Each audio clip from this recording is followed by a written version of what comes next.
Uy, 3 linggo sa Switzerland, na-imagine mo ba?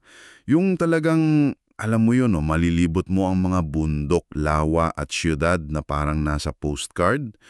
Based sa mga impormasyong napag-aralan natin, mukhang hindi lang ito pangarap, kundi isang napakagandang plano na pwedeng-pwede mong gawin. Handa ka na bang simulan natin itong masusing paghimay? Mula sa paglapag mo sa mga unang syudad, paakyat sa nakakalulang taas ng Alps, hanggang sa pagtuklas ng mga lasa na Swiss lang ang makapagbibigay. Okay, let's unpack this. Ano nga ba ang naghihintay sa iyo sa loob ng 21 araw? Tama. Ang layunin natin ngayon ay hindi lang basta maglista ng lugar, kundi bigyan ka ng malinaw na ideya kung paano mo mapipiga ang bawat araw sa Switzerland para maging sulit at syempre hindi malilimutan.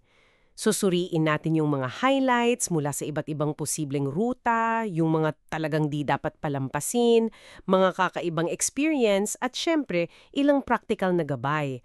What's fascinating here is napakaraming pagpipilian pero alam mo yun, may paraan para mabuo ang biyaheng swak na swak para sa'yo. Okay, sige. Kadalasan, ang unang tapak mo sa Swiss soil ay sa Zurich o Geneva. Tama. Sa Zurich, parang nasa sentro ka ng modernong Switzerland, business, finance, pero mayaman din sa kultura. Yung Old Town o Altstadt, ang sarap lakarin, di ba? Yung mga makikitid na kalye na parang dinadala ka sa ibang panahon. Feel na feel mo yung history. Oo, yung Altstadt ng Zurich, totoo yan. Talagang may character. Nandyan ang Grossmünster, yung simbahan na may 2 tore na palatandaan ng siyudad, at ang Fraumünster, na kilala sa magagandang stained glass windows na gawa ng sikat na artist na si Marc Chagall. Grabe, parang nasa loob ka ng isang kaleidoscope. Huwag din kalimutan ang Bahnhofstrasse, isa sa pinakamahal na shopping street sa mundo. Kahit window shopping lang, mararamdaman mo na yung glawos ng lugar. Window shopping lang talaga siguro doon. Ang mahal daw eh. Medyo, oo. Pero para sa mas payapang sandali, pwedeng mag-cruise sa Lake Zurich o umakyat sa Uetliberg Mountain gamit ang tren. Kitang-kita mo ang buong siyudad at lawa mula sa taas. Ang ganda. Tapos kung history buff ka, andyan ang Swiss National Museum na parang kastilyo ang itsura. Interesting din yun. Tiya. Kung nasa Zurich ka na rin lang, may mga nabanggit na pwedeng day trip. Yung Rhine Falls daw, malapit lang. Totoo bang pinakamalakas na waterfall sa Europe yun? Parang ang lakas pakinggan. Oo, totoo yun. Malapit lang relatively. Mga 1 hour train ride ata. At oo, base sa volume ng tubig, siya yung most powerful sa Europe. Nakaka-impress talaga. Wow. Tapos may Basel na kilala sa art museums. At ito pa, ito yung na-e-excite ako. May Glarus trip na may kasamang Swiss chocolate tasting sa La Dirac Factory. Dito na papasok yung pinaka-exciting, chocolate tasting sa mismong factory. Parang panalo agad. Exactly. Magandang options talaga ang mga yan for day trips from Zurich. Sa kabilang dulo naman, kung sa Geneva ka magsisimula, ibang-iba ang pakiramdam, mas international, 'di ba? Tinaguri ang peace capital. Oo, dahil sa UN office dun, no? Tama. Mahalaga ring puntahan ng Old Town dito. Nandiyan ang St. Pierre Cathedral kung saan nangaral si John Calvin noong panahon ng Reformation. Katabi rin ang Reformation Wall, isang malaking monumento na nagpaparangal sa mga leader ng malaking pagbabago sa simbahan noon. Iconic din siyempre ang Jet d'eau, yung fountain na bumubuga ng tubig na umaabot ng 140 meters pataas sa Lake Geneva. Parang simbolo ng lakas at sigla ng siyudad. Kitang-kita mo siya from many points. Parang ang taas nun nakaka-picture na ako. Oo, grabe. Pwede ring sumilip sa United Nations Office, yung Palace of Nations, at para sa mga mahilig sa relo, ang Patek Philippe Museum ay isang must-visit. Kahit hindi ka collector, maa-appreciate mo yung craftsmanship. Okay, gets. So, from the city vibes, whether Zurich or Geneva, punta naman tayo sa, alam mo na, yung postcard beauty ng Switzerland. Central Switzerland, specifically Lucerne. Mga 30-45 minutes lang daw by train mula Zurich. Ang lapit lang pala. Yung mga pictures palang nakaka-in-love na. Lalo na yung Chapel Bridge o Kapellbrücke. Yung talaga yung parang trademark, di ba? Ang Kapell Brücke? Oo, isa sa pinakamatandang covered wooden bridge sa Europe na may water tower pa sa tabi. Yung mga paintings sa loob ng bubong nito, nagkukwento ng kasaysayan ng Lucerne. Sayang nasunog yung malaking part dati pero na-restore naman. Bukod yan, ang Old Town ng Lucerne ay kaakit-akit din, lalo na yung mga lumang bahay na may frescoes, mga pinta mismo sa pader sa labas. Ang ganda, parang outdoor museum. Wow, frescoes! Tapos, huwag palampasin ang Jesuit Church, isang magandang halimbawa ng Baroque architecture at ang Lion Monument. Ito'y isang makabagbag damdaming sculpture na inuukit sa bato para alalahanin ang mga Swiss Guards na nasawi. Tinawag nga itong most moving piece of stone in the world ni Mark Twain. Medyo emotional yung dating. Maganda ring mag-boat trip sa Lake Lucerne para makita ang ganda ng paligid mula sa tubig. Mukhang relaxing yung mag-boat trip. Tapos nabanggit din na may food tour options dito. Anong mga dapat tikman? Fondue at raclette ba? Oo, perfect place ang Lucerne para dyan.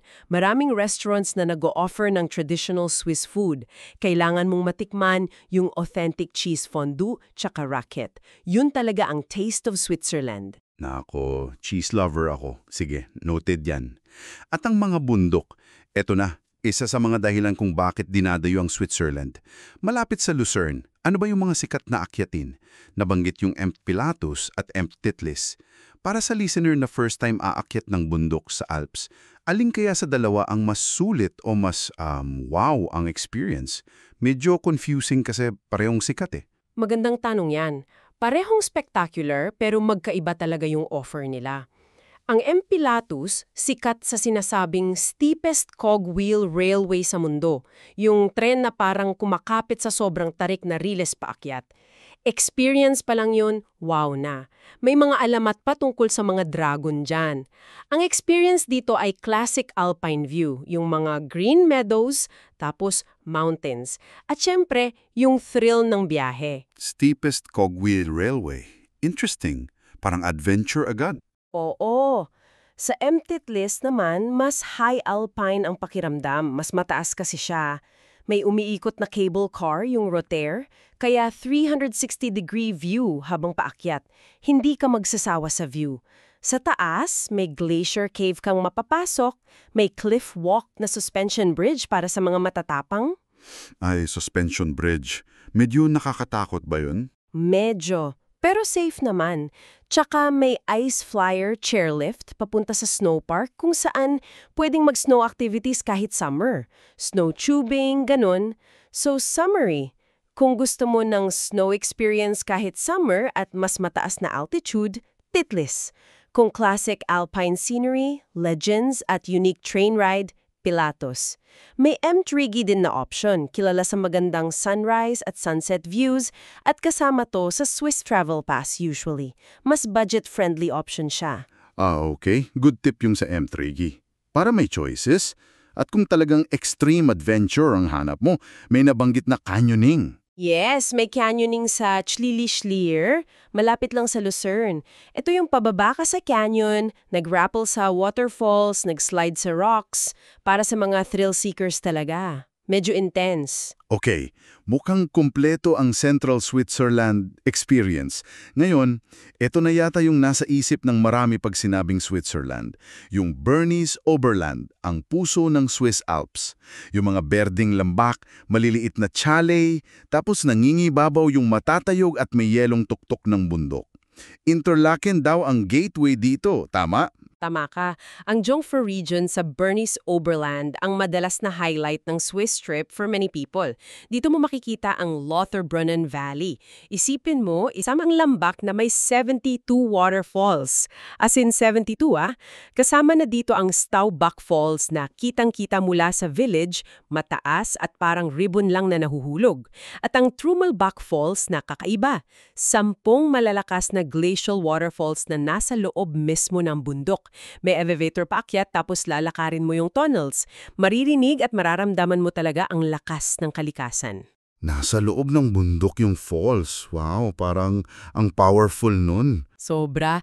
Tapos maganda ring puntahan ang mga car-free villages tulad ng Muren na nakadapo sa gilid ng bangin at may pambihirang tanawin ng Eiger, Monch at Jungfrau Mountains, yung tatlong higante. Sa Muren din may Via Ferrata. Ito yung parang guided climbing route sa gilid ng bundok na may mga metal na hagdan at safety cables. Para sa mga medyo adventurous pero hindi full-on climber. May guide naman usually. Via Ferrata, mukhang challenging pero exciting. Ano pa yung ibang villages? Nandyan din ang Wengen sa kabilang side ng valley, mas malaki ng konti, at ang Gimmelwald na mas maliit at parang napag-iwan na ng panahon sa sobrang kaakit-akit at tahimik. As in, super quiet and charming. Yung sikat na Top of Europe, ang yung Frojo, dito rin ba banda yun? Yung pinakamataas na train station sa Europe. Mukhang major item ito sa bucket list ng marami. Kailangan ba talagang puntahan? Scenic, train ride paakyat. Medyo matagal din yung biyahe pero part of the experience yun. Pagdating mo sa taas, nasa 3,454 meters above sea level ka.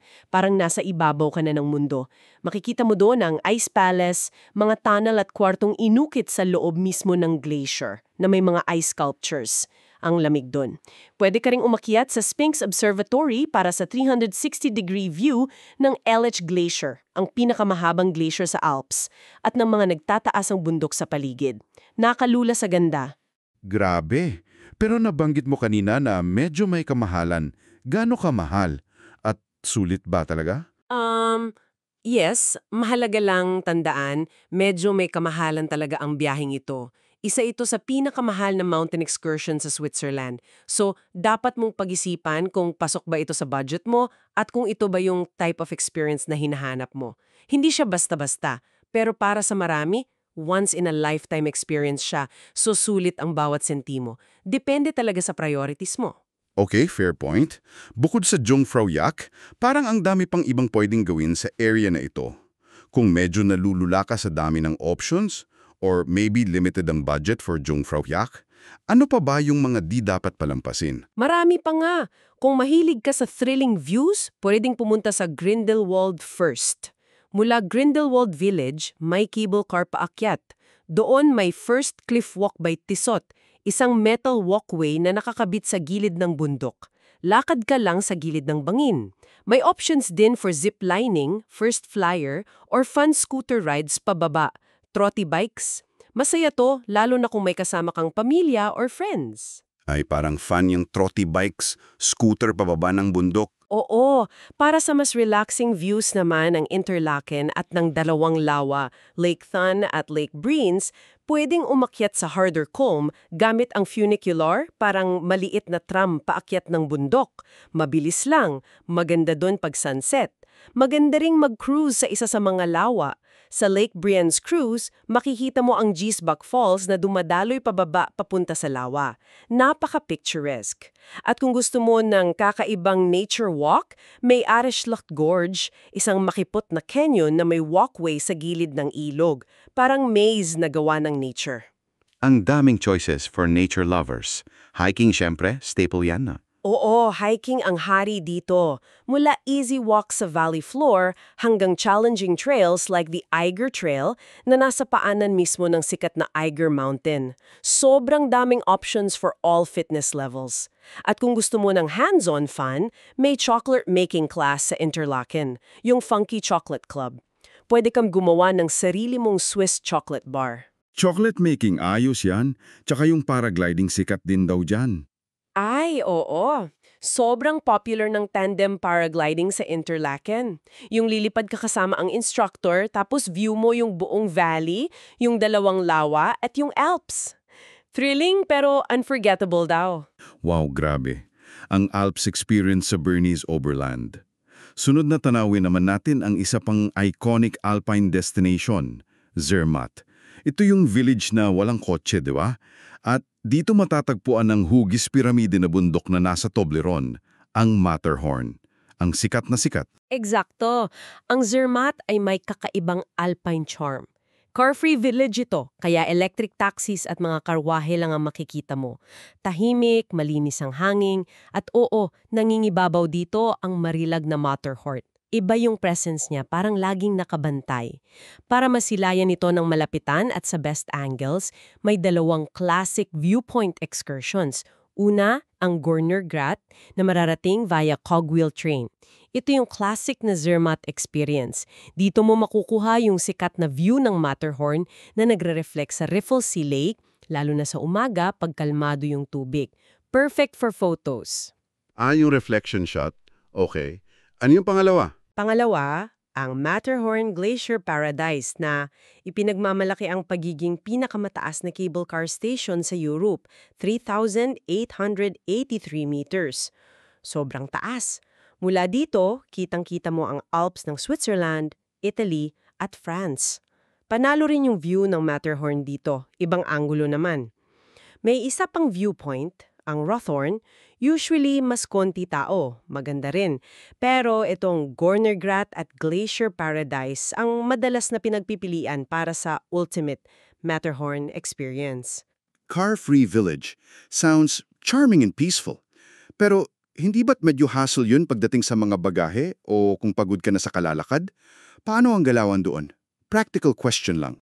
Oo, practical nga yan. May mga maliliit na electric taxi naman sa Zermatt na pwede mong sakyan papunta sa hotel mo o sa mga stations.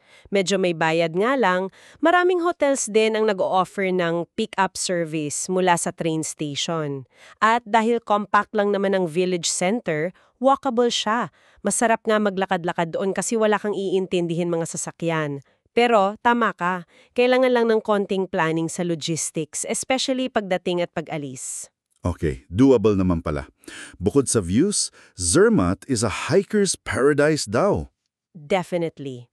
Maraming trails for all levels, mula easy walks na may Matterhorn view hanggang high alpine hikes. Sa Glacier Paradise naman, pwede kang mag-ski kahit summer. Meron silang summer ski area. Meron ding Matterhorn Museum sa village para malaman mo yung history ng lugar at ng first ascent ng Matterhorn. Medyo dramatic yung kwento nun. At syempre, pagkain. Dito mo dapat tikman ang Valles specialties. Ano yung mga yun ulit? Raclette at... Raclette, yung tinutunaw na keso na kinakayod papunta sa plato mo, usually may kasamang boiled potatoes, cornichons, small pickles, at pickled onions. Simple pero napakasarap. At ang rosti, na parang crispy golden pancake na gawa sa ginadgad na patatas, minsan may bacon or egg pa sa ibabaw. Comfort food! Nagugutom na ako. Okay, noted ang raclette at rosti sa Zermatt. Mula sa German-speaking parts at sa taas ng Alps, lipad naman tayo sa bandang west ng Switzerland sa Lake Geneva region. Dito, French na ang maririnig mo. Ano naman ang mga hiyas na matatagpuan dito? Ibang vibe naman siguro to. Ibang-iba nga dito sa French-speaking side, makikita mo ang Lausanne, ang tinaguriang Olympic capital. Nandito ang headquarters ng International Olympic Committee at ang super interactive na Olympic Museum.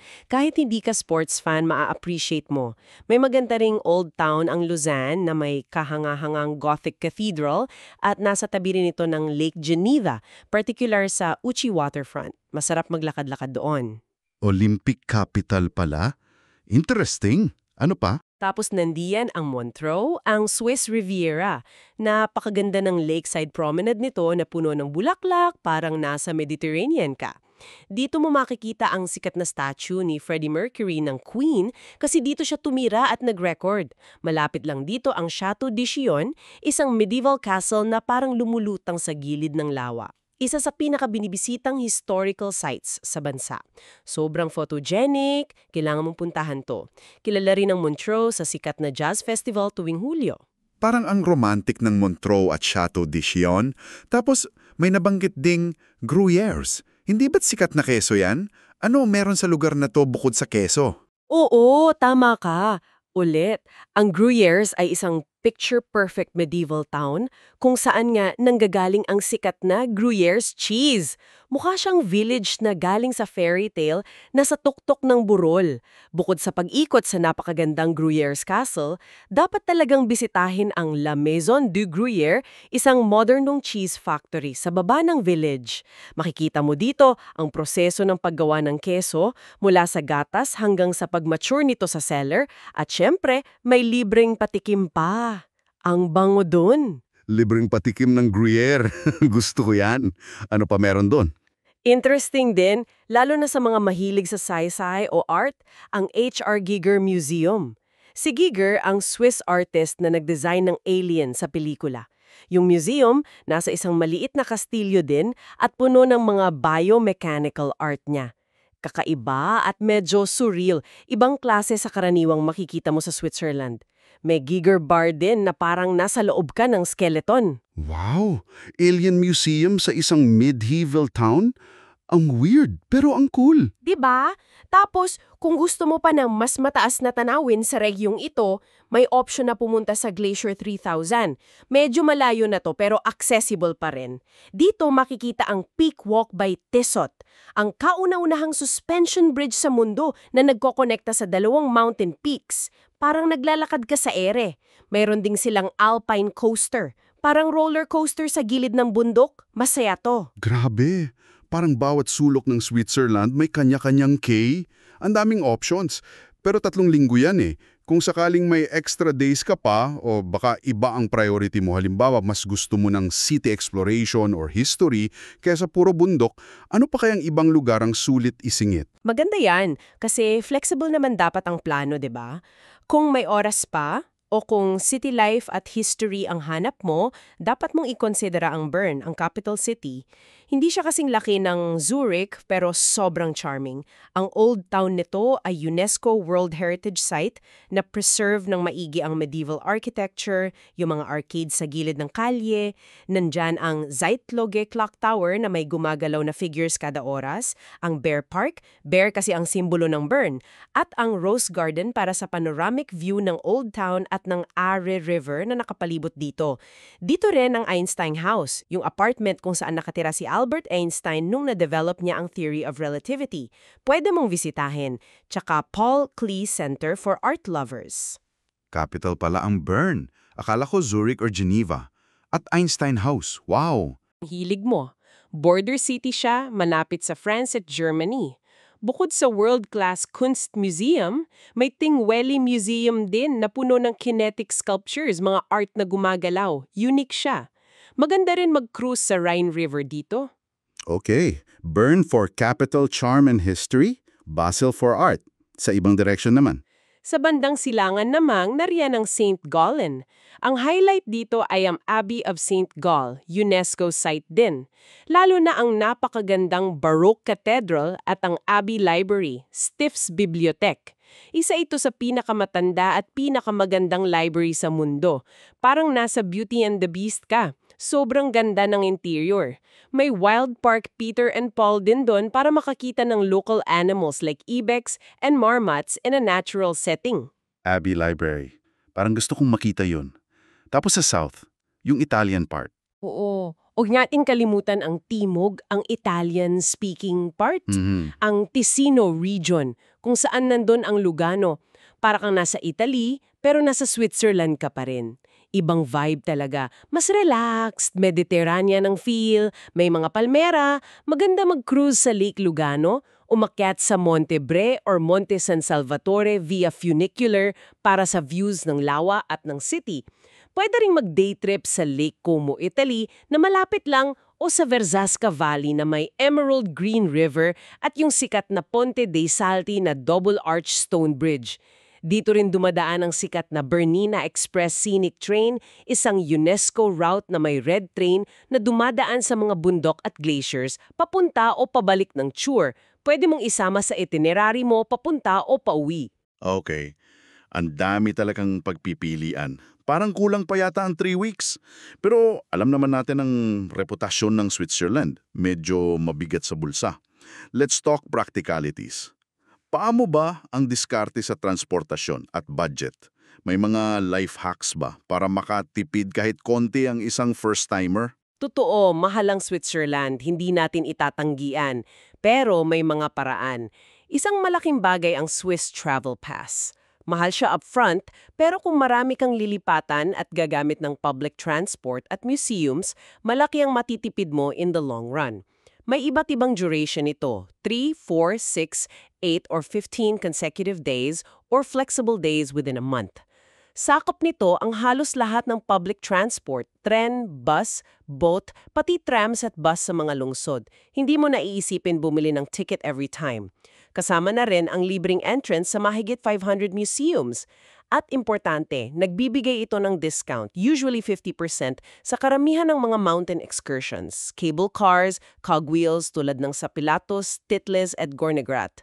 Mahalagang tandaan, sa Jungfrau Joch, mas maliit ang discount, mga 25% lang mula sa certain stations like Wengen or Grindelwald. So compute mo pa rin if it's worth it for your specific plan. So kailangan talaga i-check mo na yung plano mo bago bumili ng pass. Oo, definitely.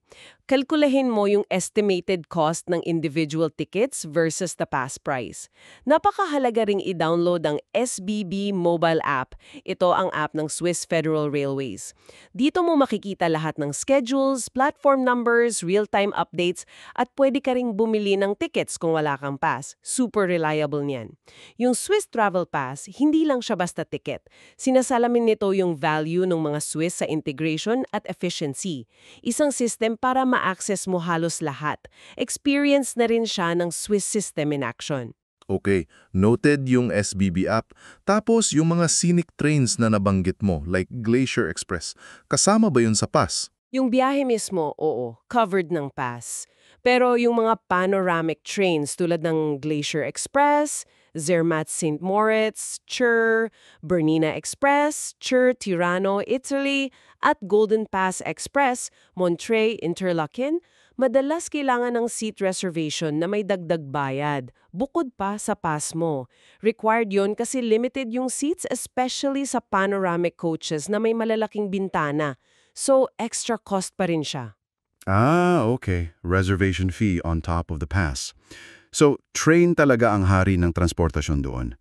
Worth it ba mag-rent ng kotse? Kasi parang mas flexible. Highly recommended ang train system. Sobrang efficient, punctual as in Swiss precision, malinis at dumadaan sa mga breathtaking scenery na hindi mo nakikita kung nasa highway ka. Para sa first-timer, ito marahil ang pinakamadali at pinaka-relaxing na paraan. Umupo ka lang, enjoy the view. Pwede kang mag-rent ng kotse for flexibility, lalo na kung pupunta ka sa mga medyo liblib na lugar or kung marami kayo. Pero tandaan, may mga lugar tulad ng Muren, Wengen, Zermatt na hindi talaga accessible ng kotse. Plus, isipin mo ang gasto sa parking, mahal, at gasolina. Baka mas stress ka pa sa pag-drive at pag-park. Good point. Mukhang train niya ang way to go. Sa pagkain naman, bukod sa fondue, raclette, rosti, ano pa? At paano makatipid? Kasi mahal din daw kumain sa restaurants. Oo, mahal din kumain sa labas. So, bukod sa classics na yan, syempre, Swiss chocolate. Maraming brands, pero subukan mo ang Lederach, fresh chocolates nila grabe, o Sprongli, famous sa Luxemburgerly nila, parang macarons. Para makatipid, malaking tulong ang mga grocery stores tulad ng Coop at Migros. Nasa lahat ng lugar sila. Marami silang ready-to-eat meals, sandwiches, salads, yogurts, prutas, pastries. Pwede kang bumili ng picnic supplies, tinapay, keso, hamon, chocolate, tapos kumain ka sa park o sa tabi ng lawa. Mas mura at masaya pa minsan. Ay, picnic! Gusto ko yan. Good tip yan. Ano pa bang dapat tandaan? Damit? Wika? Sa pananamit, ang susi ay layering. Magdala ng damit na pwedeng patungan o bawasan kasi pabago-bago ang panahon, lalo na sa bundok.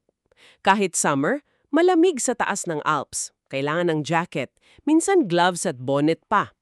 Comfortable walking shoes ay non-negotiable. Maglalakad ka talaga ng marami. At laging may dalang rain jacket o payong kasi bigla na lang uulan minsan. Sa wika, 4 ang official languages: German, French, Italian, Romansh. Depende sa region kung ano ang dominant. Pero sa tourist areas, hotels, restaurants, stations, halos lahat marunong mag-English. So hindi ka mahihirapan makipag-communicate. Maganda rin matuto ng basic greetings like Grüezi, Swiss-German hello, Bonjour, French, Buongiorno, Italian. Okay, layering, comfy shoes, payong, English is okay. Perfect. Grabe, parang kailangan ko na ring magplano ng sarili kong 3-week trip. Talagang isang mundo ng karanasan ang Switzerland. So, what does this all mean? Para sa iyo na nakikinig at nagpaplano, sana itong paghimay natin ay nagbigay linaw at inspirasyon para mabuo mo ang iyong pangarap na Swiss adventure. Parang ang dami mong pwedeng gawin. Tandaan mo, gabay lang itong mga napag-usapan natin. Flexible dapat. Ang ganda ng Switzerland ay pwede mong i-customize ang biyahe mo based sa interest mo.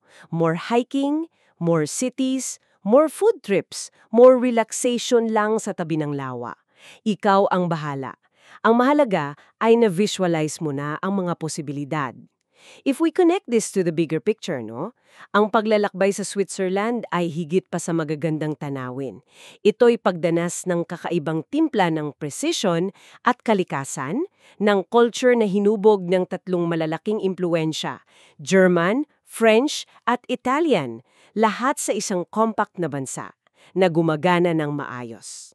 Totoo yan. At bilang panhuling palaisipan para sa iyo na nakikinig, sa lahat ng ating napag-usapan, mula sa pagtayo mo sa tuktok ng Alps na abot kamay ang ulap hanggang sa pagmuni-muni sa tabi ng isang napakalinaw na lawa o yung unang kagat mo sa authentic Swiss chocolate. Ano nga yung isang partikular na Swiss moment ang pinakahaabangan mong maranasan? Isang bagay na maari mong pag-isipan hanggang sa susunod nating malalimang pagtalakay.